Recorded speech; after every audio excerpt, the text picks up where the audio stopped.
ისრაელში ხალხი იცით ზელენსკის რას ეძახის? დავითის ლომი, დასავლეთის გმირი, დასავლეთის მცველი. ჩავიდა როგორც ახალი ლეონიდე. ხელს კიდებდნენ. პრეზიდენტი ზელენსკი ასეთი ვაჟკაცი, ასეთი მეომარი.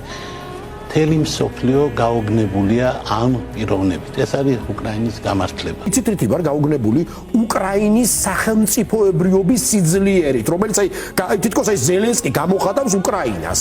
მისი სული ლაპარაკობს. პრეზიდენტი ზელენსკი, რომელიც დღეს არის პირდაპირ უნდა ვთქვათ, რომ სამყაროს მორალური ლიდერია. ეს არის მსოფლიო გმირი, დღეს არის მოვლენა.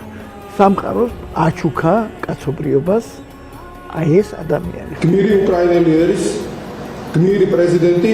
მოვიწვიოთ და ვთხოვოთ პრეზიდენტ ზელენსკის, რომ მიმართოს ქართულ ხალხს და აჩვენოს რას ნიშნავს ლიდერობა. პრეზიდენტი ზელენსკი რასაც აკეთებს, ეს არის სახელმწიფო სუვერენიტეტის დაცვა და არა ის, რასაც ბატონი კობახიძე აკეთებს.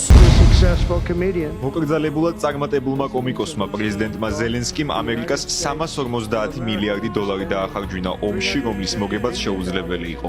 ის ძალიან მარტივია, ისაა დიქტატორი არჩევნების გარეშე. ჯობია სწრაფად იმოძრაოს, თორემ ქვეყანა აღარ დარჩება. ევროპამ ვერ შეძლო მშვიდობის მოტანა, ვერც ზელენსკიმ. გაბრაზდა, რომ არ მივიპატიჟეთ. მას 3 წელი ჰქონდა.